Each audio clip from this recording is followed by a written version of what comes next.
All right. Welcome back to Last Second Sports, where we are giving you our take down to the last second. And tonight, well, I was supposed to have two special guests. We'll see if the other one's able to show up. He's working on that McDonald's Wi-Fi, as Crocky says, but hopefully he can get it figured out. But for now, we just got to get going. I've got my man Vish from Blake and Vish Sports right here with me. On the old channel, Vish, I have to let you know that Tuesdays with Vish, the one episode we did, was one of the biggest shows that channel did. So I appreciate you coming back, my man. Like I said, if I could do this with you all the time, I absolutely would. But it's good to have you here. How you doing, my man? I'm doing well. This one's a long time coming. I feel like we've had this scheduled the last 3 weeks, and plans have fallen through. So I'm glad that we can finally do it. It's pretty exciting. It's always fun coming on with you, Jessie. I'm glad you have your channel back, and I'm glad that it's growing. And you didn't deserve to lose your channel, but I'm glad that your new channel is already almost at where your old channel was. Yeah, thank you, man. I appreciate that. Definitely a bump in the road, but everything happens for a reason. Got to remain positive. It looks like Javi is here as well. What's up, dude? That's the clearest you've been all night. I love it. Moving good. Like I had to reset the whole modem and everything. I had to kick my kids off. Oh, okay. Yeah, listen. He's still robotic for me. Is he robotic for you, Vish? He's frozen for me. I saw him moving all around, all clear in HD, and then we went back to McDonald's. Maybe the no video is the way to go. Javi, are you good? Yeah, I can hear you guys. I don't know what the deal is on my end. Perfect. No, it's fine. Well, let's just roll with no video, because I would love to at least get your takes. Everybody knows who you are anyways. But if you guys don't know who these two are, obviously Vish Kumaran, he is a staple on Grant Cohn's show. You can catch him on Blake and Vish Sports. The link is down in the description. And Javi Vega, he is with Fourth and Gold podcast. Link is also in the description. Make sure you tap in with these guys. We are not here for a long time tonight, but we are here for a good time. And last night, Vish, you talked about how the last couple of weeks, this was kind of in the making. But I feel like this show came at the perfect time, because we went from arguably the worst loss in this regime's history to one of the better wins all in 1 week. So for me, I got 2019 vibes, and I want to know what your guys' thoughts on that. I know it's a little sacrilegious to say, but Vish, let's start with you. Did last night give you 2019 vibes at all, or what was your overall thought of the game itself? No, it didn't give me 2019 vibes. Not at all.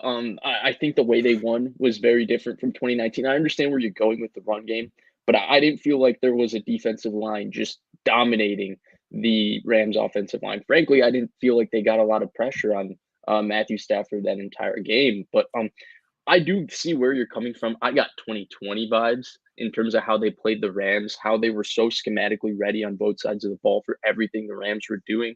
I think 2019 vibes are gone. I think there was a magic about 2019. I thought there was a little bit of a naiveness and an innocence from all the Niners players, because that was a young team and that was their first time winning.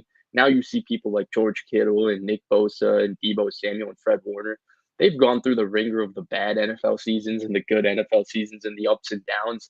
There's no longer that innocence to just that. In 2019, they were just having fun, and they were having fun winning. Now they're all grown and very professional, obviously, about their job and everything. But I don't think that magic, that same atmosphere and culture that the Niners had, the one that made Emmanuel Sanders so excited when he saw Kyle Shanahan wearing Yeezys, I don't think that magic is there anymore. All right, that's totally fair. Javi, what about you? Did you have 2019 vibes with last night? And you're on mute, by the way. No, I didn't. And I'm in agreement with Vish. The defensive line wasn't there. And that's been the issue most of the season too.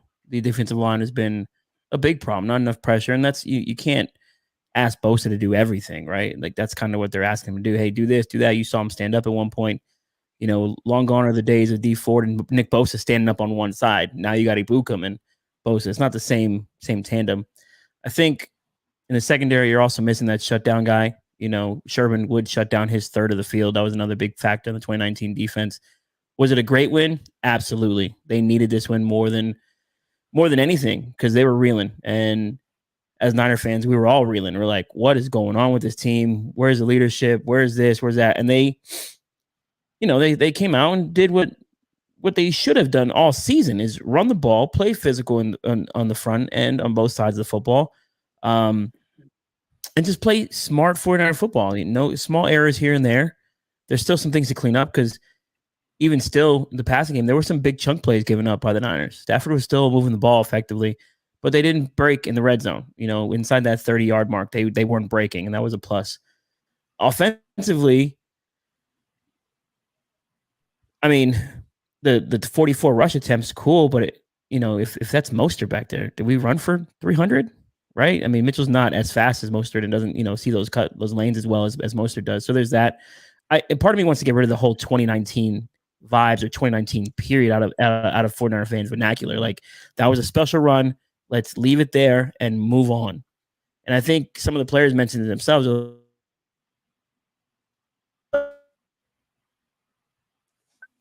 I'm losing them. Damn it, Javi. Damn it. He was on a roll too. He was on a roll. Listen, okay, so here was my thought with the 2019 vibes. Obviously, very, very different team, right? It was a blip on the radar more than anything. We know that this season has not been 2019 vibes at all. That being said, for me, the reason I said 2019 vibes is because this was the first time that I just saw them come out and really since 2019 and come out and just dominate pillar to post. Like, the whole game was their game. There was nothing about that game that they didn't dominate. They imposed their will early. They stood on their necks when they had the opportunity to do so. And for me, that's where I got those vibes from. Javi's absolutely right, and so are you, Vish. This defense is very different, and that's why you don't get the real full vibes. What I did see, though, and this can be a recipe for going forward, and we can roll this into the next topic, is I feel like the pairing of an opportunistic defense with a high-scoring offense is a real recipe for success in this league. You see it year after year. A team makes the Super Bowl, or multiple teams make the Super Bowl, that don't necessarily have a shutdown defense, but they have a very opportunistic defense and a high-flying offense. And that's how the Chiefs were able to beat the 49ers. That's how the Chiefs were able to make it to the Super Bowl again last year. And that's what we saw last night. It was done a little bit differently, but the 49ers put up a lot of points, and they were very opportunistic. There was also probably 4 or 5 other picks that could have been had. So for me, although it was different, just the internal feeling I got was 2019 vibes, right? But how they went about it was very different. I totally understand where you're coming from. The one thing I will say, and the thing that gives me reservations, is I felt like this was kind of the perfect emotional storm for the Niners to have a game like this. They hadn't won a home game in a year. They're on prime time against their division rival, a team they've dominated. The Rams are really feeling themselves because even though they just lost to Tennessee on prime time, they just got Odell. Von Miller's going to play. They look at the Niners, losers of 5 out of 6, so they think they're going to walk over them. The public is totally fading the Niners, and there's 2 rules, really, to sports. If the public fades anybody during the draft, or they fade any team really, really, really confidently, you always take that team, because the public is always wrong when it comes to the draft and when it comes to when they fade teams like this. And I thought that was kind of the perfect emotional storm for the Niners to come out and play like that. And where I had issues going to 2019 is 2019, it felt like we didn't need this perfect emotional storm for them to come out and play at this level consistently. And I'm not confident that this emotion is going to carry over, because I feel like, and we'll talk about it a bit later, but I feel like there's too much that we've seen over the last 6 games for me to forget that and think that this team is just going to start anew and move on. And I think the teams that do manage to do that mid-seasons are ones with those really, really special quarterbacks. And that's why I think the team in Seattle, I hate to say it, has a little better chance to go on a little bit of a run and get themselves in there, because their quarterback can play that special. Yeah, that's a very good point. Well, let's just roll right into it. And Javi, if you can, Maybe keep the video off, but come off mute. We'll see how it works for you. But let's talk about the season outlook. Obviously, I think if you polled most Niner fans after that horrible loss in Arizona, everybody's saying, I don't care, just play the rookies. We're not making the playoffs. Season's over. I was one of them, by the way. But now you have this emotional win on national TV against a really good team, a Super Bowl caliber team, I think most would say. And now the excitement's back. It really almost felt like it was 2 wins. So, Javi, for you, has your season outlook changed? No. I think my season outlook has kind of remained the same, constant. Play to make the playoffs while developing your rookies, right? Like that's kind of been my whole thing most of the way through. Losing to Arizona was an embarrassing loss, and you kind of think, damn, this team is directionless, and what are they doing at the quarterback position? You might as well just start the rookie. And I think that would be the biggest change.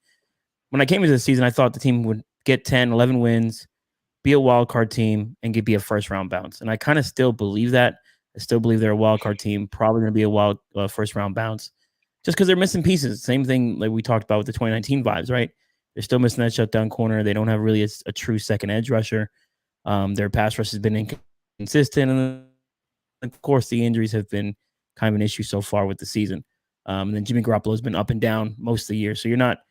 It's hard for me to be like, oh yeah, let's go into Tampa Bay and play the Bucs with Tom Brady versus Jimmy Garoppolo. You know what I mean? Like, I just don't. I think the path to get to the Super Bowl is much harder with one bye week, one number 1 seed and things like that. So as far as the outlook goes, at this point, just get to 5-5, and then we can go from there. Like, I don't want to discuss playoffs about this team until they get to 500. When you get to 500, then we can have the conversation, because once you're at 500, then the Vikings are coming in, who are also fighting for similar positioning in the that last wild card spot or that second wild card spot. So who knows what's going to happen there.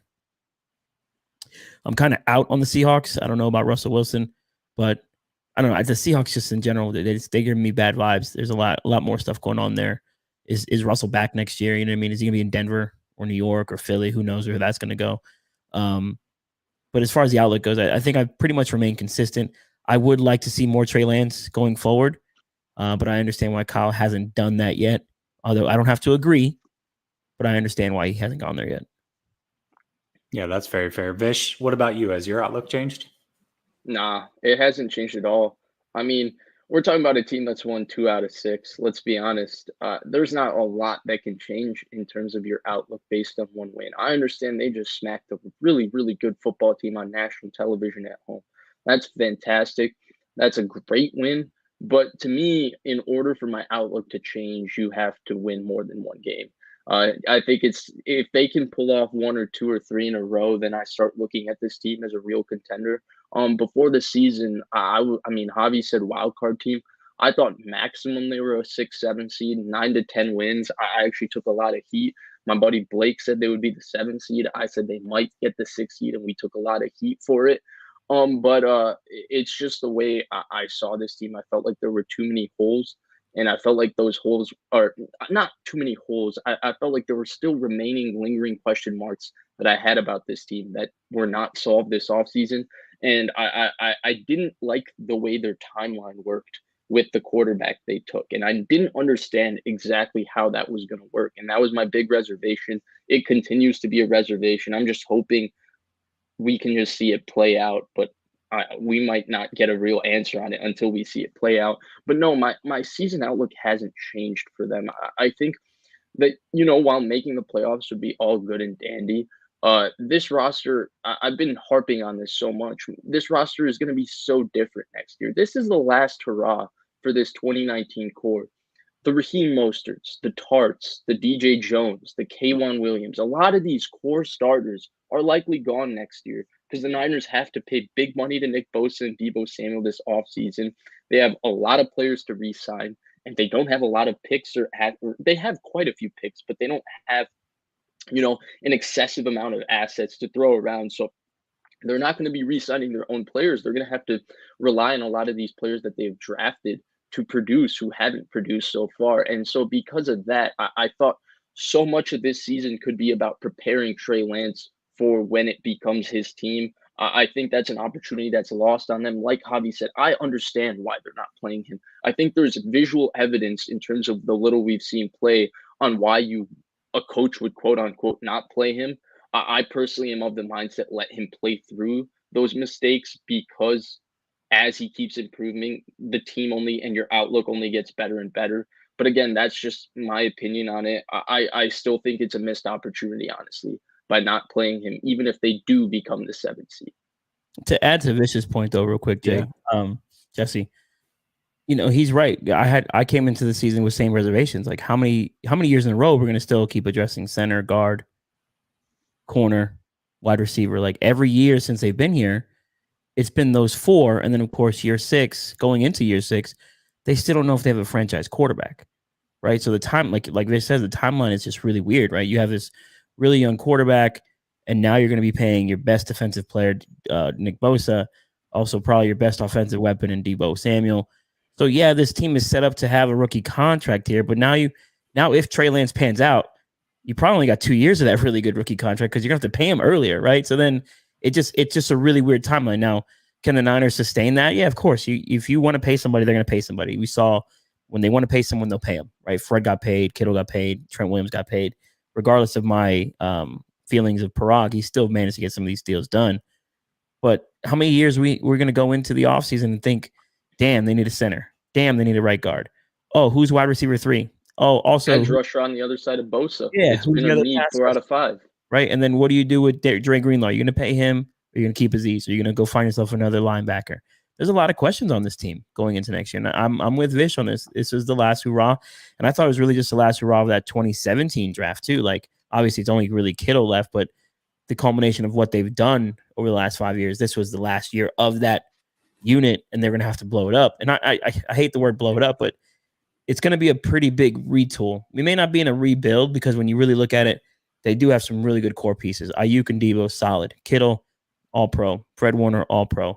Eric Armstead, still a really good player. Nick Bosa, Fred Warner, you have the pieces. Then Jimmy Ward, probably, top 5 safety. And we saw that last night. So they have the pieces. It's just a matter of trying to find the right little, smaller pieces around them. You know what I mean? To make sure everything works works together. And the corner situation, corner and center, for some reason, for me, feel like the biggest needs going into the offseason. And Javi, I want to just piggyback because here's why I think they really missed out. They're missing out on an opportunity. Now, I could be proven wrong, and I want to be wrong on this. I still think there's going to be growing pains for Trey Lance next year. I don't think he's going to walk in and throw 50 touchdowns like Patrick Mahomes. So if you're going to go through the growing pains with him next year, right, Javi laid out the core pieces. You can't be a 500 roster or barely above 500 roster that's developing your quarterback when you have the highest paid left tackle, the second highest paid middle linebacker, a $30 million edge rusher, a $17 million tight end, a $17 million wide receiver, another $20 million defensive lineman. You can't have all of those pieces and then say we're still developing our quarterback because that's go time with your quarterback. And that's why I thought even if you had to go through these lumps, because the preseason was a bumpy road with Trey Lance. His first play time versus Seattle, that third quarter was brutal. That fourth quarter was encouraging. With Arizona, it was rough at times. It was really encouraging at times. But what's the one consistent we've seen in the little play time we've played? He adapts. He gets better when he plays. Every time he's playing, every snap he's playing, he seems to be learning on the fly. And when you see stuff like that, that's where I think it's a missed opportunity because the next year with a different kind of core, a different kind of retooling, they could have hit the ground running and Trey Lance might have been ready to just go. And they could have hit a 2019 type magic with a totally different roster. And then, sorry, Jesse, this is no, you're good. Go ahead. It's like, how much further along would he have been had they given him the snaps to begin with? He's so far behind guys like Mac Jones and Justin Fields right now. He was already behind them because those guys played a full year in college before they went to the draft. Now you're adding an NFL season on top of that. So he's, the constant comparison around him is going to be those two guys because they were taken after him. So that's added pressure. And then, oh, by the way, you have all these high dollar players around you. So we need you to perform, Trey. Right? And it's like, you just added a little bit more pressure to the kid that he didn't need, and that's kind of my biggest thing. And you guys know, you guys can follow me on Twitter. You can see my Twitter. Take your lumps, rip this Band-Aid off when you had the chance, and you might have been in a better position. Could the Niners be 4-5 right now with Trey Lance? I think so. And no, shout out to Jimmy Garoppolo, who's played a really good 3 weeks. He's played fair, but I think I could have got that out of Trey Lance. I could have played a good season. Yeah. And I think Vish said it one time. We did a show a couple of months ago. He's like, why couldn't Kyle just design 20 easy pass plays for Trey Lance and have him run the ball 5-6 times, and then do what you did last night with Deebo Samuel and the way they ran the positionless football? I mean, at one point, you had Jeff Wilson as a fullback. It's like, we know Kyle can get creative. So why not do it with the rookie quarterback you invested all that money in and time and picks? It's just, it's a missed opportunity, like we said. His quote today, sorry, Jesse, again, his quote today annoyed me even more when he said he's got everything down, all he needs is experience. Then why the hell aren't you getting him that experience? Yeah, let's just roll right into it, right? Like it turned into a Trey conversation anyways. I'll read the quote in just a second, but just to kind of put a bow on things, I agree with everything you guys said wholeheartedly. First of all, to Javi's point, and this was my point all offseason as to why Trey had to start, this was not a Super Bowl team this year. So let him take his lumps this year, be better and ready to hit the ground running next year. And now you've got a 3-year window with him where he's legit and you have a chance to make a run. By not playing him, you cut that 3-year window into a 2-year window. And that doesn't start next year. It starts the year after. By the way, fans are going to be very impatient when they continue to see Mac Jones, Lawrence, Wilson, and Fields all progress who are playing this year, and then he looks like a rookie next year. It's not going to go well. You think Twitter's bad now? Wait till you see that shit next year. It's going to be a dumpster fire if it doesn't go well for Trey. So, those are amazing points. Vish, you just talked about the quote. I'm going to read it in its entirety, and then we can talk about it. Shanahan says, Trey has the whole playbook in his head. He was able to do that in training camp, which we knew that was the case. It's about going through it full speed at game time tempo, going against the blitzes and all the stuff that can surprise you. That just comes with, guess what? Experience, which also equates to playtime. And Javi, to your point, if he had been playing all year, I think we just talked about the season outlook. I think all of our outlooks would be a lot more positive because Trey would be developing. And we know that Trey developing and getting better is more of a threat to making the playoffs and ultimately winning in the playoffs than Jimmy G at his best is. That's the way that I see it. Sounds like you guys see it the same. Vish, what are your thoughts on that comment and just anything else that has to do, with Trey Lance? Yeah, and I'll be totally objective here. Maybe part of seeing those looks is just seeing them on scout team, right? Kyle Shanahan has talked about ad nauseum. Each defense is different every week. So you're seeing different fronts and different coverages, and you're just repping them in practice. Maybe that's the experience he's talking about. So maybe, and he knows more than me, obviously. So maybe that's what he feels is best for Trey Lance. My biggest issue, honestly, with him saying that is that I don't believe that sitting, like, what is your development plan when you're sitting a player? And I feel like this question's been asked to Kyle Shanahan and he refuses to answer it. And to be fair to him, he has no reason to answer it. But the frustration for me is that, like, not every team develops quarterbacks well, right? Like, Kansas City had a clear plan on what they wanted to improve on with Mahomes. With Trey Lance, they keep saying this mechanics, and we saw Trey Lance work on his mechanics before the draft. We've seen him work on mechanics this entire offseason, and yet when we still see him play, 1 out of every 5 balls with Trey Lance is a little bit like nobody knows where the ball is going. And I personally feel like you can live with that because there's so many other good things he does well. I don't really care if he airmails 1 out of 5. Like, I feel like Jimmy Garoppolo is considered to be accurate, but he also is airmailing 1 out of every 7, 1 out of every 8. So I'm not really too bothered by that. But all that mechanic work, I don't see what it's resulting to if the guy is still, at times just airmailing 1 out of 5 in terms of accuracy. And then it's okay, what's your plan to get him better and get him ready to play? I'm just so confused by that entire process of what their exact idea is.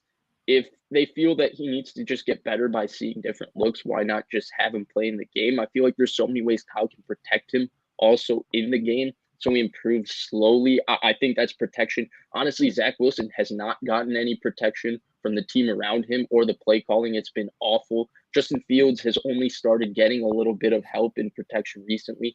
The Patriots have done an incredible job of slowly growing Mac Jones in their offense. Now, there's a lot of things Mac Jones does really well, but we can see how the Patriots have slowly gotten more aggressive with Mac Jones. I mean, week 3, week 4, we saw them on national TV, 3rd and 3 or 4th and 2. They were not being aggressive with Mac Jones. Now they're ready to drop him back and have him throw a 15-yard in cut on 3rd and 10 because they're getting more and more comfortable, and he's getting more and more comfortable. And that's where I wish they could have done that with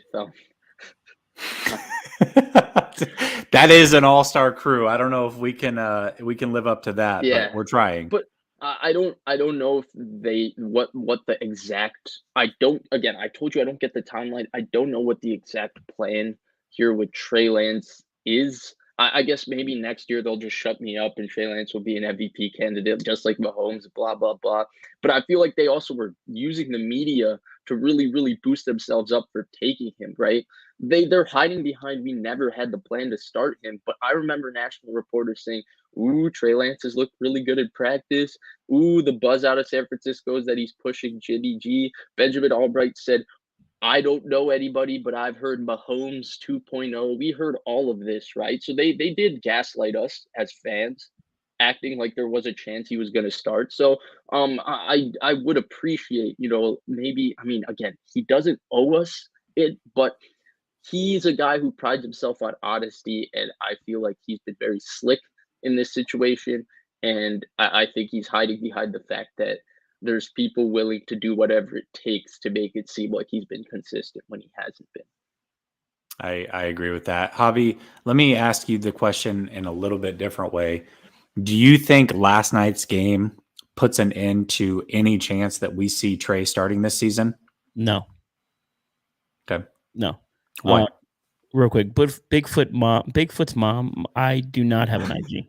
Just sorry, I don't have one. I just have a Twitter. He was going to try to slide in your DMs, I think. It's all right.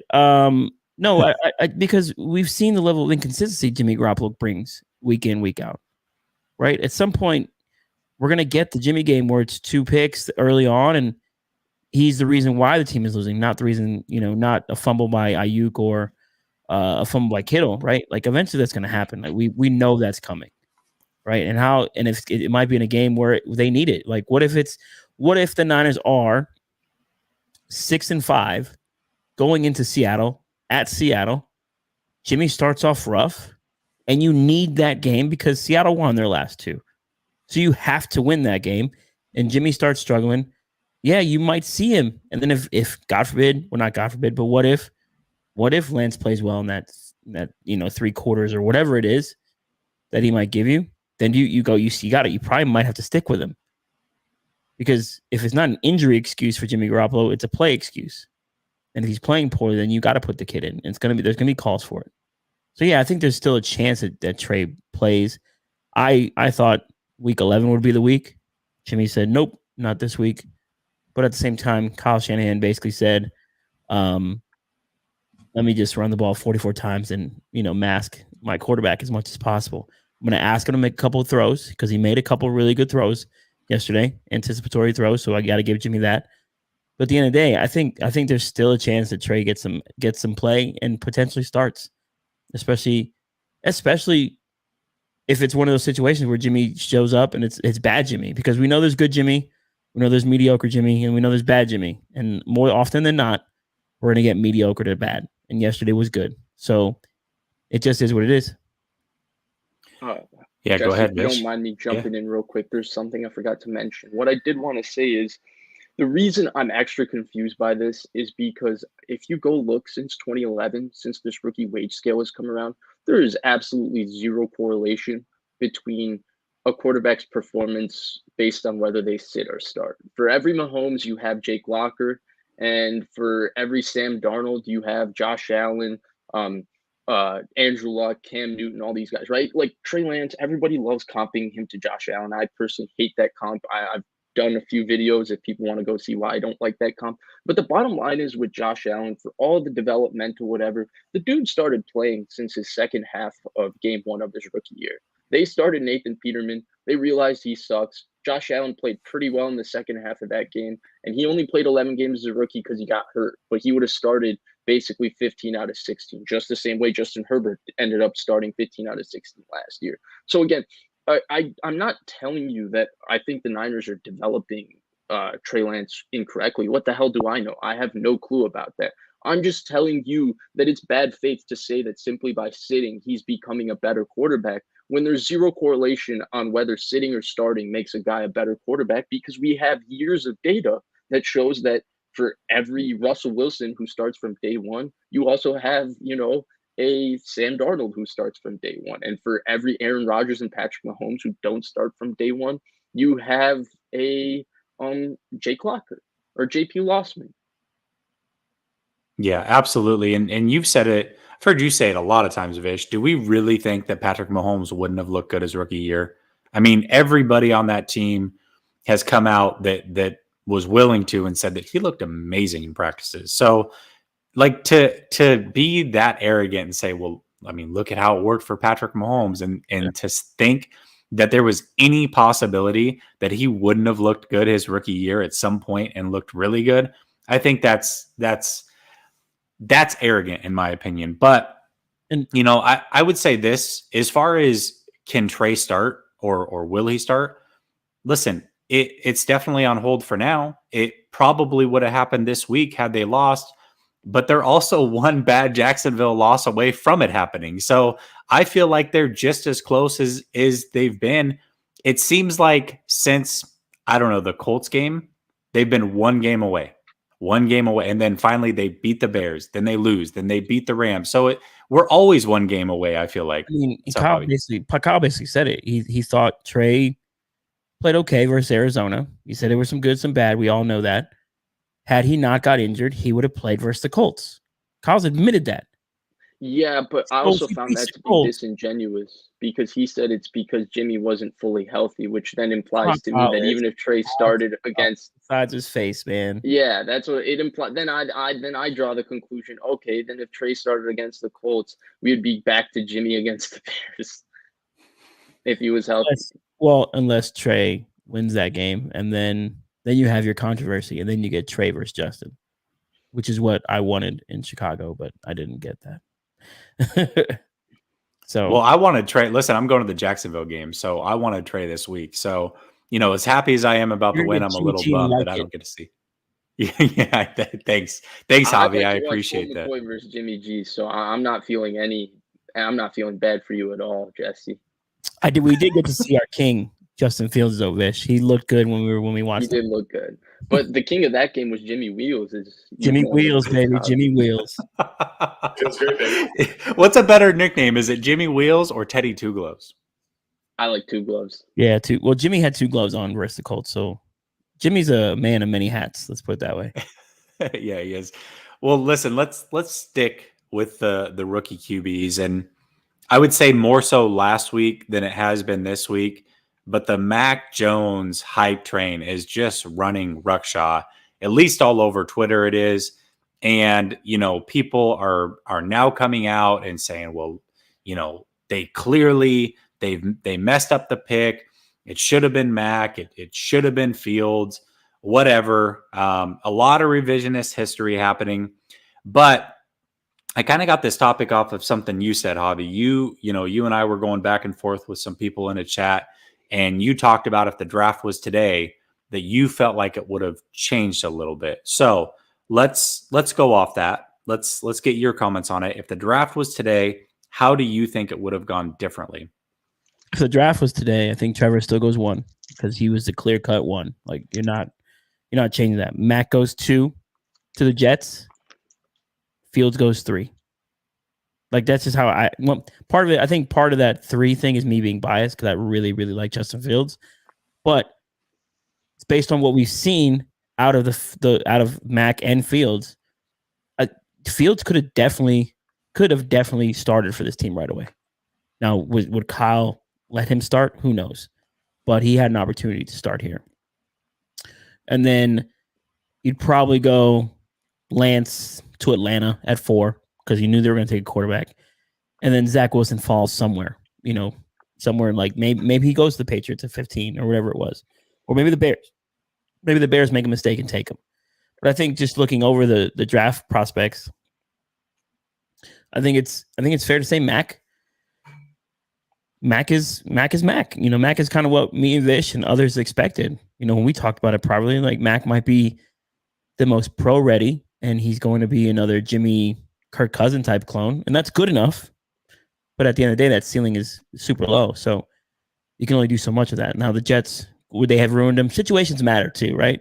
Mac went to the perfect situation in New England, so that's also helping him. And Bill was man enough to be like, nah, Cam, you're out of here. I'm going to go commit to this rookie, things like that. The Jets didn't provide Wilson with anything behind him. They didn't give him anything to work with behind him to help mentor him how to be a pro. Trevor Lawrence got CJ Beathard as his backup, and he's got a first-time head coach. That's not working. Trey Lance is probably in the second best situation with Jimmy Garoppolo, Kyle Shanahan, and then, of course, the roster around him. And then Justin Fields he's probably third on the list with the situation just because they're going to have a whole bunch of money next year. They're probably going to get a coach that knows how to use him correctly. And he's already pretty well developed as far as a passer, I think. So the redraft it would probably be Trevor, Mac, Fields, Lance at 4 because we know Atlanta was going to take a quarterback anyways. Had the Niners not taken him at 3. And then Wilson probably falls somewhere into like 15 something. Yeah, Vish, I'll get you your thoughts in a second, but I do want to say this. Let's take Trey out of it or just for this portion of it, let's take Trey out of it because he hasn't really played yet. But if you're ranking the rookie quarterbacks, it's going based off the situation. You just said it, Javi. Out of the rookie quarterbacks that have played, Mac Jones, Fields, Lawrence, Wilson, which, by the way, is the exact order of how good those teams are around them and how good those situations are. The Patriots, the Bears, the Jaguars, the Jets. So it's no coincidence that in year 1, the guy who has the best situation of the guys who are playing looks the best, right? So, that's I'll leave that open to however you want to take it. Vish, what are your thoughts on it? Yeah, I'm gonna have to disagree heavy with my man Javi. A lot of people know, right? I loved Justin Fields before the draft. But what a lot of people don't miss is that when people ask me who do I predict the Niners to take, I never predicted Justin Fields. I never even thought they were interested in Justin Fields. And I think a lot of things about Justin Fields that I really liked are playing out. His athleticism, his accuracy, his running ability. But I also am seeing why he wasn't the quarterback for the Niners. I think there's issues with his pocket management. I think it's been kind of bad sometimes. I think there's issues with him in the quick game in terms of sometimes seeing things just a step too late or that release. I thought the best example of this was the final drive versus Pittsburgh. The reason they had to kick a 66-yard field goal instead of a 60-yard field goal, who Cairo Santos might make given how the 66-yard field goal went, is because TJ Watt batted down a ball that it took Justin Fields a little too long to throw. So I think Justin Fields has been fantastic as a rookie. I don't think the Niners would take him today because I just think from their offense standpoint, I just think he doesn't fit. Now, I think people are too low on Zach Wilson. I don't get why people have fallen off the Zach Wilson bandwagon. I would still say he should be taken second. The Jets reek. Everything about the Jets suck. Justin Fields would suck on the Jets. Mac Jones would suck on the Jets. Trey Lance would suck on the Jets. Their coaching is terrible. Mike LaFleur might be the worst offensive coordinator in the NFL. I can't tell you how many times I've gone back and watched that offense, and I've seen 3 receivers in the same exact spot, and they're expecting Zach Wilson to throw the ball. Terrible. What is he supposed to It's do? terrible. There's nothing he can do. And then their defense sucks. Their offensive line sucks. Their receivers suck. And then the thing I wanted to add on, I think Mac Jones has played really well. I was kind of lukewarm on Mac Jones before the draft, but I think Mike White was horrific yesterday. So I think that He like puts 40, that conversation to bed.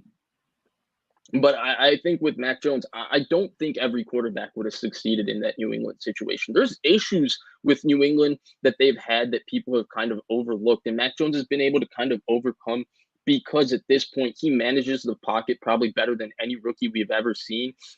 And he makes decisions at a Dak Prescott level when he was a rookie, which is the reason why we saw Tua from Alabama come out last year, and we all saw immediately Tua's lack of arm strength, Tua's lack of athleticism, Tua being small. The reason we don't notice those things with Mac Jones is that he's playing so much better from a mental standpoint than Tua was. And that's why we see a future where Mac Jones can be a good quarterback for a long time in the NFL. Maybe it's a Kirk Cousins type, but we see that future in spite of his lack of arm strength, his lack of, outside of the pocket speed, his lack of creativity because of how good he's playing mentally. And I think when you look at those receivers, right? I mean, Kendrick Bourne, Nelson Aguilar, that's nothing to write home. N'Keal Harry, their offensive line had a lot of injuries early in the season. And so I think, a guy like Justin Fields, if you put him in that system with that skill set, I think he would struggle in New England. I don't think he would be playing better than Mac Jones. And that's my personal opinion. And I love Justin Fields before the draft. I was lukewarm on Mac Jones. So I think situation for the player matters too, right? Like what the Bears have been doing with Justin Fields the last 2 weeks tells you why you think Justin Fields can be a star. You put him in a heavy run game and you take play action and you take shots and you use him in the quarterback run game. His downfield accuracy is maybe the best in the entire class.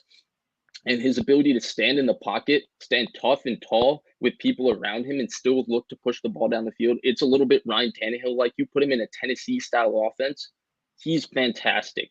You put him in a New England offense where you have to ask him to run a ton of quick game, receivers that don't get a lot of separation, and you make him play from the shotgun like that. That's what they asked him to do with Andy Dalton, and it led to him getting sacked more than anybody in NFL history, in his first whatever start. So I think situation specific to the player matters. I still think the draft would honestly go the exact same way it went. That's where I disagree with you, Javi.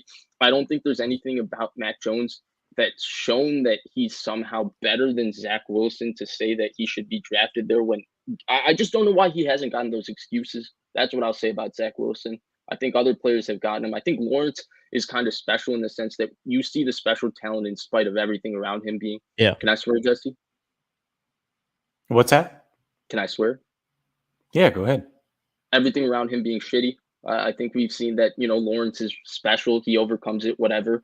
But the rest of them, like you said, Jesse, it's a product of their situation, how they fit their situation, right? Fields, when you run the right things for him, he's looked fantastic. Mac Jones is in the perfect situation for him. And he's also shown talent that, we underestimated him being this good, this fast, because it's really hard to be this good from the pocket this fast. So to his credit, he's played really well. And then Wilson, he's had ups and downs, a lot of downs. I think it's because they're so crappy around him. And then Lance, we just haven't gotten to see. Yeah, I think real quick, I just think this was a really good comment. Imagine Mac in Chicago. What a disaster. I agree with that. I think if Mac was in Chicago, it wouldn't look very good either. So I don't think so. I disagree. You think it would look good for what Nagy wants to do? Okay. Nagy's not naturally suited to do what's special about Justin Fields, which is why they've had so many issues. It took them till week 6 to figure out how to use such a special talent at quarterback. Come on. And wasn't Nagy not coaching that game too? Yeah. Yeah. Bill So Lazor. Yeah, Bill Lazor. I understand where Vish is coming from. I think with Zach, I think you kind of see some of the lumps that I ignored. The fact that he wasn't under pressure a lot of BYU. He's not used to that kind of stuff. But that's also a product of his team. He has no protection. The kid is running for his life all the damn time. And Saleh and that team, they took a risk. And I think the biggest thing with the Jets situation is they didn't put a vet behind him. They didn't put anybody behind him initially. Like, help this kid out a little bit, right? Like, give him something to work with, whether that's a Joe Flacco and Andy Dalton, whoever was available. Shit, get Mitch Trubisky for crying out loud to sit behind him and help him learn. You got this kid going out there just to try to learn an NFL offense. Yeah, he ran some of the stuff they're running at BYU, but with no real support system around him, he's gonna look the way he looked, and I'm giving him a pass, because I really like Zach. I'm not off the Zach Wilson hype train. I think you guys know I was probably the leading candidate for Zach Wilson in San Francisco because I thought he would fit here well because he does give you the quick game. He can move around a little bit and do what Kyle wanted to do, and he's got a big arm for a smaller guy. And then with the Lance thing, I just think the Lance thing always scared me, right? It just the lack of snaps in college, the loopy release, the way his arm angles go. Vish said it about his accuracy. You got 1 in 5 balls. One of them's going to sail on him. You know what I mean? You have a lot of those issues there. It's the book is not written on all these rookie quarterbacks. I think it's premature on the Max situation too. And it's not, I'm not saying he has a low ceiling. Is like, he has a low ceiling athletically. Like if he can win from the pocket and be mentally like Tom Brady, then his ceiling is tremendous. But athletically, his ceiling is really low. And, the game is, I think Steve Young said it best. The game is college. You're gonna need some guys to move around eventually. A lot more spread is coming to the NFL game. Bill Belichick is starting to implement some of that stuff too here and there with the offense. So we'll see where Mac goes, but I think you'll see Mac kind of level out. Like he'll have these high first 2 years and then kind of you just level right out, and you end up with the same. You end up with the Jimmys, the Kirk Cousins, the Matt Ryans of the world. And Matt Ryan was really good. He's a higher level version of Kirk and Jimmy Garoppolo. I was like, this is like, don't say nothing about Matt Ryan. No, if you don't mind, I want to jump in. There's 2 things I want to add here. One on Mac Jones, I actually disagree. I thought he was that before the draft. I did. I thought he was Kirk Cousins. Like I'm confident. Like the reason I liked him is because I thought he was the one guy I was confident he'll be a 10-year starter in the NFL. But is that 10-year starter Andy Dalton? Is it Kirk Cousins? It's going to be okay, but at least that he's good enough to be an NFL starting quarterback. Like, with Lance, Fields, Wilson, Lawrence, there were some things that weren't as refined as Mac Jones to be 100% sure of it. You were still sure of it, which is why you thought, they were more talented to go with the fact that, they had this major upside. The one thing I'll say about Mac Jones is he's way better than all those guys year one. Like he's already better than Jimmy Garoppolo from the pocket. I think his athleticism is underrated because I talked about his pocket management is really unbelievable. He moves in the pocket like really, really well. Heck, I think he moves within the pocket better than Justin Fields. In that short, if you want to call it an 8x8 space, a little square, I think Mac Jones is quicker and more agile within that space than Justin Fields. I think what separates Trey Lance is that I think he is athletically extremely gifted within the confined space, and he's maybe a slightly worse, if slightly better, about an even runner to Justin Fields, who we know is special as a runner and outside the pocket. And then the other thing, and this is something that kind of bothers me about draft and draft Twitter, and I think each of you have individually heard my dislike for it, and I feel like we're right on the topic I want to talk about. I don't understand why there was this common narrative of not affording excuses that were given to Fields to Zach Wilson. There were things people brought up with Zach Wilson, right? He's not seeing his hot receivers correctly. He's not seeing things when the blitz is coming. He doesn't know where to go with the ball. Sometimes he's oblivious to the blitz. I saw every single one of those things with Justin Fields. But what was the discourse from the people who were high on Justin Fields before the draft and all that? And I'm one of those people. So my opinion is tied to Justin Fields because I loved Justin Fields before the draft. I still love Justin Fields. All of those things were there with Justin Fields too, even when Nagy was sucking for him. Even when those receivers were outside of Darnell Mooney not making plays, even when the offense didn't suit him, those issues existed with Justin Fields too, but people didn't mention them. You take Zach Wilson on the other side, people are only mentioning Zach Wilson issues. That offensive line sucks. Mike LaFleur sucks. They have no receivers. I mean, I thought Corey Davis would be better than he is for them. It's all bad with the Jets. And for whatever reason, it's a Zach Wilson problem. When the reality of it is that Zach Wilson and Justin Fields, to me, are actually kind of in the same boat.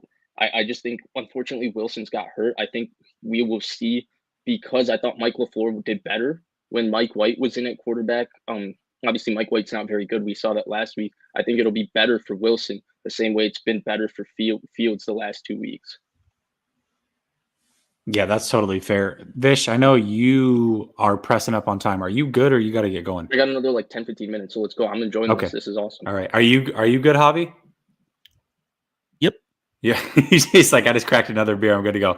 Listen, I think this is a tough conversation to have because it's all speculation, just like it was speculation going into the draft. I personally, my biases are towards Trey. You guys know that. I also was not a big Zach Wilson guy. I kept calling him a professional dunker. I said that he could do all the wow things, right? He's the Jordan Kilgannon. He'll come in and give you a crazy dunk, but you ask him to dribble a basketball and he can't do that. That's what I saw from Zach Wilson. And it's crazy because it's not crazy, but like all the things that we saw pre-draft, good or bad, like whatever our predetermination was on each of these quarterbacks, we've seen it play out in the NFL. Now, you can look at it as a strength, depending on what you thought about this player, or you can look at it as a weakness, depending on what you thought about the player. We all have those internal biases. Here's the way that it's ultimately going to look. Like, let's just be real about the situation. Year one, these players all have a chance to play. Year two, the league catches up to them because they get film on them. And year three is the chance that they have to make adjustments to those adjustments. And that's when you're really going to see which one of these guys is going to play out. Let me just throw this out there real quick for anybody who's bailed on the Trey Lance train. Look at Josh Allen and Baker Mayfield. If I ask all of you after that first year, who's going to be better? You look at the numbers Baker Mayfield threw up in 14 games. All of you, bar none, would be like, oh, Baker Mayfield, he's the guy. He should have been the number one pick, which he was. But let's say he went after Josh Allen. People would freak out just the same. So, Josh Allen wasn't the pick. It should have been Mayfield. Like all this stuff we're hearing about Mac, these two are forever going to be tied together. Let's just pump the brakes a little bit, right? Like we have time. This is not a sprint. It's a marathon. And Trey Lance, by the way, is going to have 2 full seasons under his belt before he's the age that Mac Jones is as a rookie. So just pump the brakes a little bit. It's still Trey Lance. Go ahead. I love this topic so much, so I'm sorry, guys, that I'm. No, let's keep. I love it. Yeah. The one thing I want to say is I'm 100% with everything both of you have said about the Mac Jones versus Justin Fields or Trey Lance. The only thing that I think this season has proven to me that causes me to push back is this idea that Mac Jones would have been the wrong pick at 3. I think Mac Jones has proven that he would have been a right pick at 3. Now, it doesn't mean he's a better pick than Trey Lance. It doesn't mean he's a better pick than Justin Fields. It doesn't mean the Niners made the mistake. But had they picked Mac Jones, there would have been nothing wrong, in my opinion, of taking Mac Jones at 3. And I think he's proven that so far in his NFL career. I understand you don't trade up this much for a guy. You don't trade up this much for this. I just think that you can already see how easily translatable his skill set would have been to this offense. I think he would have been a fine pick at 3. I thought he would have been a fine pick before the draft, but that was mostly because I was basically just saying, like, whatever. I just want to see them draft a quarterback, so I think all of them are fine picks. But I think he's truly proven that he would have been every bit as much a worthy pick at 3 as anybody else. It doesn't mean Trey Lance was the wrong pick. It doesn't mean he's better than Trey Lance right now. It means that he was also a good quarterback prospect, and he's a good quarterback. Yeah, so I'm going to shoot Vish some bail here for the guys in the comments. Vish is not saying that he's worth 3 first-rounders. He's saying had they done it at 3, it would have been fine. Now, you don't trade 3 first-rounders for a guy like Mac. That's what he's saying. But I don't know if you trade. Let's be fair though. I don't know if you trade 3 first-rounders for any of these guys. Are any of these guys ultimately going to be worth it? The answer to that is possibly no. And me and Vish had this conversation in Chicago. Was Lance one more first-round pick better than Justin Fields? Not better, more talented. Yeah, more talented. Or do you make that trade? Like that's a lot for a quarterback that you don't know anything about.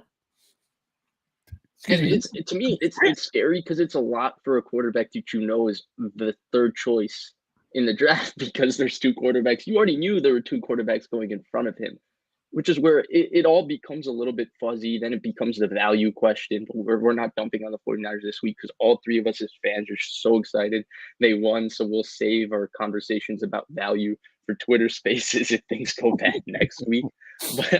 But I do think it's all fair questions. Obviously, I think, Jessie, you put it best. We can't answer any of these questions until year 3. Even if a guy has one good season, they're going to be ups and downs. Like Mahomes went through 3 years in the NFL without having to face real adversity on the field. And this year he had to face real adversity. And now we're seeing that, yeah, Mahomes is that amazing. He's showing he can overcome it. And we're seeing the past couple of weeks of how much better he's playing. And to me, that's going to be the turning point in his career, because for all that we dump on Derek Carr and Kirk Cousins and Ryan Tannehill and Andy Dalton, those guys managed to start for one franchise for 5+ years in the NFL. That's pretty damn impressive. And they managed to do it with people adjusting to their games, and they continued to be consistent starters. Doesn't mean they were franchise level quarterbacks or great quarterbacks. They were all above average. But the fact that they were able to do that, I would take that, honestly, over a guy who has one off season, and then as the league slowly adjusts, he's unable to, things go bad around him, and he's unable to sustain his level of play. Yeah, absolutely. And I wasn't on Twitter back then, but I can assure you, I've got receipts. I was a Josh Allen guy. I was never a Baker Mayfield guy. So these arguments that I'm having for Trey Lance versus Mac Jones, I can assure you I would have been defending myself the same exact way on Twitter back then that I am now. And it is interesting, right? Because we have the revisionist history of, okay, now we've seen all these guys play. We know where they went in the draft, which is very, very important, right? Because going in, it was a real possibility that we'd have 5 guys drafted in the top 8, top 10. 2 ended up slipping outside the top 10. And so now it's like, okay, well, you only had to give this much to give Justin Fields. The Patriots didn't have to give anything. They just stood pat. So now the question is well, is Mac Jones better at 12 if the 49ers would have just stood pat versus trading all the way up, right? There's so much that goes into it, and these guys are forever going to be tied together. It's fun. It's always going to be a topic of discussion. And even if Trey Lance ends up being better, there's going to be those people that say, well, he's not enough better to warrant everything they give up. They still messed up. So you're right. Not everybody's going to be That's pleased. a 49ers problem, not a Trey Lance problem. Yeah, for sure. That's a 49ers Absolutely. Okay, so speaking of revisionist history, let's talk about this one, because there are 5 guys that went in, let's see, 1, 2, 3, 4. Yes, 5 guys. 5 receivers that went in the 2019 draft. Very good receivers. And to this point, Vish and I were talking backstage. Javi, I don't know what your thoughts are on this, but coming into the season, I would have said that Debo was arguably the worst out of all these guys. Now, Deontay Johnson and Debo, I think that was kind of a toss-up depending on what you prefer, but he was nowhere near that McLaurin, DK, and A.J. Brown level. What do we think of this class now? And is Debo starting to creep up that list? Because it seemed like, passing on DK and passing on Brown and McLaurin was a sin. But I feel like it's starting to close a little bit. So where are you guys at with these 5 guys? How would you rank them? And is that any different than what you had pre-draft? Vish, what are your thoughts? Yeah, first things first, Quest for Six has been spamming this question. Yes. Oh, the Stafford one. Yeah. Go ahead. Take it. He's not the only one, by the way. Like 3 people have. Yeah. Yes. Yeah, I 100% still want Stafford. He had 1 bad game or 2 bad games. I thought the Titans game was a little bit overblown on how bad he played. He had a rough game versus the Niners. I don't, just because it was against the Niners doesn't change anything to me. I would 1,000,000% take it. Going back to this question, I think it's a fantastic topic, because this was, I think the other interesting thing is that this receiver class was supposed to be like not good, and the year after, 2020 was the generational one, and this receiver class has produced 3 guys or 4 guys who you could say might be in the top 10 receiver conversation of football, and the 2021 has Jefferson and maybe CeeDee Lamb. So it's real funny to me that way, though the 2020 class's depth obviously totally outmatches this one. In terms of ranking them, I still think, so if you're asking me who's the best offensive player out of the 3, to me, it's Deebo Samuel, number 1. I think the impact he makes on an offense is just far greater than all these 3 guys, everyone on this list. I think his ability with the ball in his hands is the best. I think him and DK Metcalf are the 2 freakiest athletes in terms of size speed ratios. I think the impact he has in the run game, the pass game, all of those type things, I would probably have him 1. I'd go DK Metcalf 2. I understand the numbers favor A.J. Brown. I understand Terry McLaurin hasn't had Russell Wilson. But look, I don't care about the fact that what he's had all day. The dude is 6'4", 230, and people think he's not a route runner because of his three-cone rule. I watched the Niners game last year where he burned Jason Verrett on a blaze out. Guys his size aren't supposed to be able to run blaze outs. It's a really difficult route to run. Deebo Samuel can't even run a blaze out for that reason. I've never seen him run one, and the blaze out was a staple of Shanahan's offense with Julio Jones. So I'd take DK Metcalf second. AJ Brown would be third. I think he's just a little bit freakier than Terry McLaurin as an athlete in terms of just his ability, and I think he's better after the catch just by a tear. So I'd take AJ Brown third. Terry McLaurin would obviously be fourth. He's an incredible wide receiver. I don't want to sound like I'm dismissing his talent because he really is a special talent. But of these, when we're talking these guys, I think he's probably the lesser in terms of his overall physical ability, which to me is important when you're talking these receivers. And then fifth would be Deontay Johnson, who actually might be the most refined receiver out of the five in terms of route running, nuances of the position, body control, body positioning, and all of that, releases at the line of scrimmage. Again, it just goes back to him just not being the same freaky athlete. I mean, McLaurin runs 4.3, Metcalf runs 4.3, Brown and Deebo Samuel run low 4.4, mid 4.3s, and he's like a 4.45-ish guy, I think. So, and I love Deontay Johnson. I think he's a special player. I just think he's a little tier above these. I think these four guys are number one guys for sure on any offense. I think Johnson's kind of a 1A / number two with a really, really good number one, Calvin Ridley kind of type. So for that reason, that's how I would rank them. Yeah, that's totally fair. Real quick, we've got 102 people watching. Make sure if you have not done so already, click that like, click that subscribe. Go over to Vish's channel. The link is in the description, and same with Javi's channel. Make sure you tap in with both of those guys if you have not done so already. Show all three of us love. This has been a fantastic show thus far. Javi, what are your thoughts on those receivers? Yeah, it's hard to disagree with Vish here. I think I mean, what we're seeing from Deebo right now is just absurd, right? Like, but we saw this his rookie year. We saw flashes of this. We're like, okay, he's really, really good. And DK, I mean, if I'd go Deebo, DK. I'm gonna go with McLaurin third here, just because he doesn't have anything around him, and then AJ Brown, and then Deontay Johnson. And Deontay, I agree with this. Deontay might be the best route runner of this class. Like he's filthy with his routes. So, and shout out to the Steelers for continuing to find really good wide receivers. So Deontay is, he's the Juju Smith-Schuster to AB essentially, right? Like that's who he is. Like he's a number two.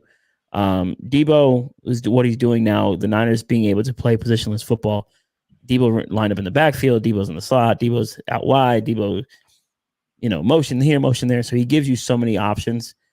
DK is just a physical freak. He reminds me of Terrell Owens way too much. Just the way he can run a whole bunch of routes. And people are like, oh, his three-cone was so bad and he's so stiff. And we know damn well if Kyle Shanahan I think Kyle Shanahan should have just taken him instead of going with Jalen Hurd. We all know how that goes. But Hurd was taken after DK, right?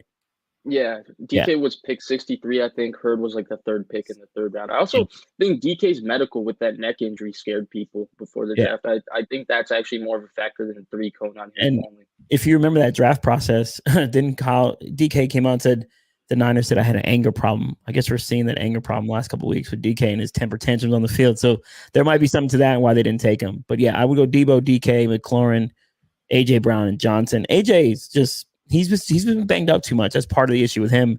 But his numbers are great. He's a physical freak athlete. Just got to stay healthy. But he doesn't give you what Deebo and DK give you. So, and then even McLaurin, I think McLaurin can just be a really special weapon if Washington can ever figure out their offensive system and not have Heineke throwing him passes. You know what I mean? Like, let's get an upgrade there. Maybe Jimmy Garoppolo in Washington can save that man. You know what I mean? I think that'd be an ideal spot for Jimmy G. But yeah, I'm with Vish here. Just a small tweak. I would just put McLaurin third, Brown 4, and Johnson 5. Okay. And I'm going to make a small tweak as well. I agree with one. To me, in a lot of this, again, we talk about biases. AJ Brown to me was like my draft crush coming out that year. So for me, also seeing him side by side with DK in college and knowing that he was the one that was the alpha male of those two, Now, obviously, NFL careers have been a little bit different, but I just think AJ Brown to me is so good. He may not be the athletic freak, but he is pretty freakish himself in his own ways. He's a big body guy, very physical, attacks the ball. I mean, at the catch point, very strong hands. I just think AJ Brown to me is really that dude. So I have him slightly ahead of DK, and part of it is some of the attitude stuff. AJ Brown to me, you look at some of those injuries that he's played through or he says he's played through. Oh my gosh. And then you've got DK on the other side who doesn't get the ball for a game. They're losing and he loses his shit. Like, attitude plays into it a little bit for me, right? And maybe it's because I'm older or whatever, but those things matter to me. So DK's 3, McLaurin 4, and then Johnson is also very good. It sucks that somebody has to be last because all these guys are really good players, but I think clearly right now he's definitely the last guy on that list. Hey, Jesse, if I will say though, the 2020 class, I did have Jefferson 1, Lamb 2, Ayuk 3. Just saying, I didn't like Ruggs or Judy. I really wish Brian Edwards to get more opportunity, by the way. Just, can Brian Edwards get some run in Oakland, Las Vegas, please? Yeah, seriously. I liked Ruggs, and my argument for Ruggs was they were misusing him year one. And so when I did my receiver rankings, I think midway through the season, I still had Ruggs at 5. And then I think I had Ruggs at 5, Claypool at 4, Ayuk at 3, Lamb at 2, and Jefferson at 1. This was maybe like 10 weeks into last season. And I was about to take my victory lap because Ruggs was really figuring out this year. And I had it, ready to type up. And then he went and did that. That was terrible. I felt terrible for him. I felt terrible about the entire situation. Really horrible thing that happened. And yeah, I mean, I don't feel good about taking anywhere near a victory lap when something like that happens. Yeah, absolutely. Well, listen, I mean, as bad as it's been for the 49ers, at least we're not the Raiders, right? Like it could always be worse. My gosh, absolutely crazy. Vish, are you good on the last topic or we gotta, let's just do the last one right here. All right, let's throw it up. Okay. So this one here came from a conversation that I saw Vish having on Twitter, and he and I had the conversation behind the scenes a little bit.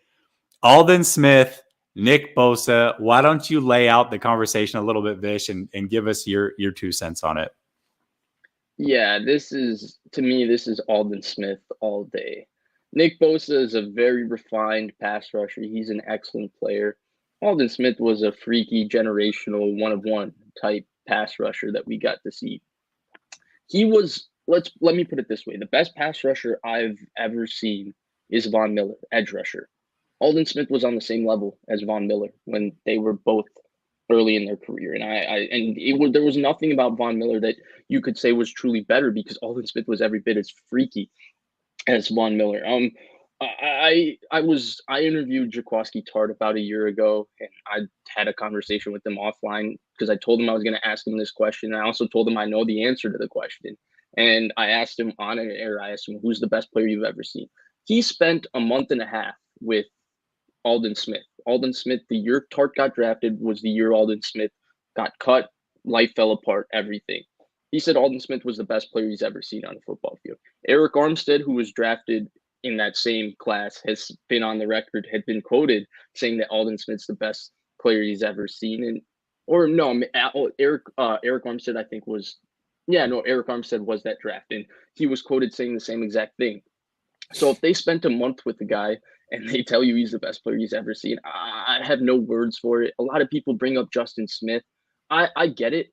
But they ran TE stunts with everybody. I didn't see Paris Harrelson getting 10 sacks. I didn't see Manny Lawson getting 10 sacks. I saw Justin Smith play 10 years in the NFL as a 3rd overall pick, first for the Cincinnati Bengals as a true 4-3 defensive end, then as a 5 technique for the 49ers. And I didn't see anybody look at Justin Smith as anything but, a very good player. He was looked at as an all-pro when who was drafted number 7 overall? When Aldon Smith was drafted number 7 overall. Like, you can tell me that Nick Bosa would have been good with Justin Smith, but you run TE stunts with Nick Bosa, there's no way he's athletically as gifted. I understand Justin Smith created it where Aldon Smith always had to rush half a man. Well, when you're rushing half a man, you know how explosive you have to be and agile you have to be and how good you have to be at finishing plays to do what Aldon Smith does. Nick Bosa has not shown that capability. Another argument is I saw Aldon Smith in 2013. 2 games after coming back from rehab. The first game was against the Saints. He went on the road at Washington, and he gave Trent Williams 2 sacks and put that on his head. So that's what he did then. He had 8.5 sacks in a season that he spent half the season in rehab. The dude had 19.5 sacks. I understand he didn't have sacks after Justin Smith got hurt. He was also playing with a torn labrum, but somehow he never got the excuse. He is maybe one of the freakiest athletes we've ever seen. He's maybe the most gifted 49er that we've all gotten to see. It's unfortunate how his career turned out because he was truly one of the all-time greats in terms of just pure talent. And I think Nick Bosa is a very special player. I think Aldon Smith was a generational Trent Williams, Von Miller, J.J. Watt, Aaron Donald type, one of those players that just is just one of one on the field. And I think other players seem to view him that way. And yeah, so I will add this to the conversation. I interviewed Joe Staley, and I still talk to him every once in a while. The best player he's ever seen, Aldon Smith. It didn't matter if Justin Smith and Aldon were lined up on the same side as him. He was more worried about Aldon getting around him. He said Nick is very, very good. Very, very good. But it's Aldon. He's that long arm, spin move, stab that he would do, almost unstoppable. It's Aldon. And I'll add this too. Grant tells this story. I'm sure you guys have heard this story from him. He said the first training camp he covered, they just drafted Aldon Smith. They were transitioning him. By the way, Aldon Smith would have been a Pro Bowl 5 technique. He would have been a Pro Bowl 3 technique at defensive tackle because he did do some of that at Missouri. He would have been a Pro Bowl defensive end, and he was a Pro Bowl All-Pro outside linebacker. So it's a little bit Jalen Ramsey, like Jalen Ramsey would be the best strong safety, the best free safety, and he is the best corner in football. That's how freaky he was. But Grant said that, Aldon Smith was struggling in the outside linebacker positional drills because he was new to the position, and Grant was like, oh, this is my first camp. I'm about to kill this guy. You know how Grant is. He lives for this stuff. He loves the training camp and all that. And he said they went to one-on-ones. And, Joe Staley at that point was established. He had gotten a contract extension and all that.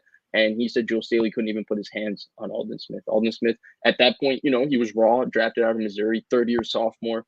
He played through a broken foot during his sophomore season. He would just forklift Joe Staley and throw him back, and there was nothing Joe Staley could do. And that's how talented Aldon Smith was, according to Grant, who saw it live. And I saw it on TV, and That is absolutely true, because I asked Joe about that. He's like, yeah, that he would just forklift him. Eventually, Joe kind of figured it out because it's Joe Staley. But yeah, and he's he gave Bosa his credit. He said Bosa is probably the most gifted hand technician he's ever had to go against. So these guys both are special in their own right. But as athletes or just as pass rushers, it's Aldon. Aldon. Do you remember what he used to do in primetime? The first Monday night game versus Pittsburgh when Big Ben came on the bum ankle, and Ron Jaworski and John Gruden and Mike Tirico, who were the broadcasts at the time, said Aldon Smith's going in the Hall of Fame if this game continues at the rate it's going. And then what he did to the Bears on primetime, the first Seattle game, the 2 sacks on Michael Vick in the Philly game they came back on against Philly. Then the Washington game that Javi brought up, that was also Monday night. I mean, he was great. So hold on, Jesse, LS10 is in the comments here. Again, I literally spoke to Joe Staley on my pod. I think there's an actual segment of it. This is coming from the All-Pro Hall of Fame left tackle, that Aldon Smith is the best pass rusher he's ever faced. It's by himself. No Justin at all involved. One-on-one drills. Aldon Smith's the best pass rusher he's ever faced. Period. We also didn't get to see it after Justin Smith retired because Aldon Smith's life falling apart coincided with that. Yeah. I think people forget just how good Aldon Smith was. I mean, and saying I had this debate doesn't mean Bosa's bad. Bosa's still really, really, really good. Bosa's on a Hall of Fame track. He's gonna make the Hall of Fame. Yeah. Well, yeah, listen, Bosa is a technician, right? Like, he doesn't have the physical attributes that Aldon had, but he is an absolute technician back there, right? So what he's able to do is very, very different. But Aldon Smith, and I had this argument in the offseason with one of my co-hosts. We were just talking about it on the phone. And I told him, I said, I think you forget, but he was arguably better than Von Miller there was that 2-year span where it was him, I think, then Von Miller. And you know the type of career that Von Miller had, how good Von Miller is. But when you actually go look at those numbers, Aldon Smith was better in many of those categories. He was a freakish athlete. I mean, we're talking next level football player here. So I agree with you guys. I think it was Aldon Smith. I love Bosa. And the numbers will never pan out just because he got into all that trouble. But if you just look skill for skill, talent for talent, Aldon Smith, man, I don't listen. He is too good. Just to add on, to me, it's like Vernon versus Kittle. And that's a conversation a lot of people don't want to have. But whatever. Yeah. Yeah. Listen, that's a whole nother one. Guys, yeah. Thank you so much for joining me. Yeah, go ahead. No, just the one thing I wanted to add is, and I really want to drive this home. Justin Smith had a 10-year career before Aldon Smith ever arrived. He was a 3rd overall pick in Cincinnati. He was a very solid defensive end. He played 5 technique for the 49ers for 2 years before Aldon Smith arrived. They ran TE stunts, which everybody in the NFL runs. Nobody had the success rushing against half a man that Aldon Smith had. It's one of one, really, what he did. Justin Smith became an all-pro in 2011. That was, I think, his first all-pro. Before that, I'm not even sure he made a Pro Bowl, or maybe he made one in Cincinnati when that coincided with Aldon Smith arriving. In my personal opinion, Aldon Smith had more to do with Justin Smith getting appreciated and him being able to get appreciated, because you can run TE stunts and Justin Smith can take a double team, but nobody's talking about how successful it was unless Aldon Smith's finishing every single one of those. And so because of that, to me, the appreciation for Justin Smith is really a product of drafting Aldon Smith and what he did from year one. That dude was truly unreal. Sorry to bring my kid, Jessie, but he walked. No, listen, I actually love this. I think this is really symbolic. You know why it's symbolic? It's like you're Kyle Shanahan and your kid is Sean McVay. I just feel like this is a really good way to end things. Yeah. Yeah, listen. That's your kid is super cute. How old is he? This is Julian. He'll be 3 next month. Oh, dude, that's awesome. I know he can't hear us, but what's up, Julian? Hey, Julian. He's like, I could care less about what you got saying. Guys, thank you so much for joining me. That was a freaking blast. Absolutely loved it. Again, go subscribe to Vish. Go subscribe to Javi. The link is in the description. If you have not subscribed to me, please do so. Make sure that if you're watching on any other platform, come over to YouTube, type in Last Second Sports, subscribe, hit the bell notifications, subscribe to both of these guys. I appreciate the hell out of both of you. Guys, tonight I am not doing the call-in show. I will try to do it later in the week. I just got to get up super early. So this is what I had time for tonight. I appreciate you guys. And to everybody in the chat, peace.